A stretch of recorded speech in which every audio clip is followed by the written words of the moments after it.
Hello guys, and welcome back to the channel. So now guys, we see this all the time, not just within the Nigerian space but globally. Whenever somebody passes on, the people closest to them will come and give you a narration of their life that is at odds with the general perception of the sort of person that person was. So guys, I bring you this.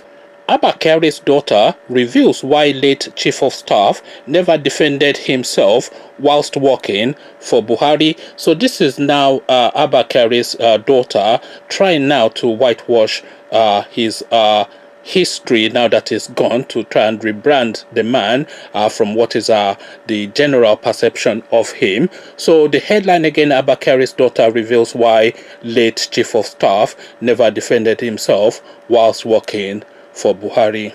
So now let's now see now what daddy's little girl has to say about her papa. Aisha, the eldest daughter of the late Chief of Staff, Aisha Kyari, has claimed her father never defended himself whilst working for President Muhammadu Buhari so he could concentrate on his tasks. She stated this in a tribute titled "My Daddy, My Best Friend." Aisha also said Kyari was misunderstood and misrepresented despite his best efforts in building Nigeria. "My dad was terribly misunderstood and arguably mischievously misrepresented. Even his age was never gotten right from the day he became Chief of Staff till the day he died. My dad died at the age of 67.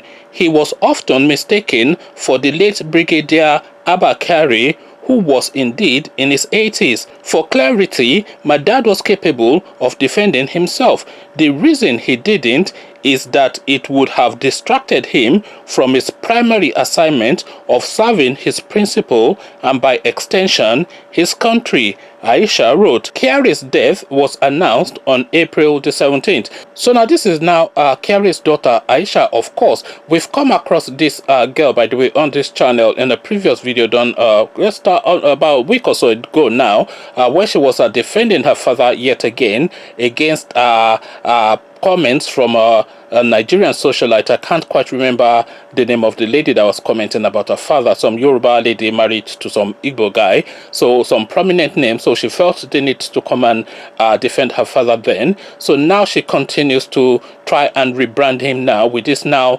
public article that she's put out, my dad, my best friend, trying to now whitewash the image of this guy. But then of course, if you go to Omoyele Sowore, he will tell you a different narrative of who exactly Aisha Kyari was.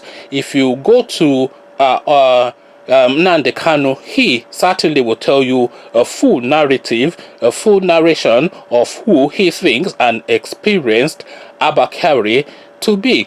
If you go to the Shiites in Nigeria, they will tell you who Aisha Kyari is, but then of course his daughter will always have a different coloration. And fair enough, blood is thicker than water. The son and daughter of Pol Pot or whoever, the Anini, they will come out in the... in fact, I think there's a video circulating about the son of Anini going around trying to rebrand his father's name and rescue that family name. So this girl is not saying anything that is not expected of her. Of course, Omo Daddy is gone, long live Daddy, and this was who Daddy was to her. That might well even be who she understood her father to be. But then of course, the generality of Nigerians have experienced this guy for 5, almost 6 years, and they have a full feel of who this guy is and was. So now come share thoughts about all this with me in the comment section. Aisha Kyari's opinion of her father versus what the rest of Nigeria thinks is what we are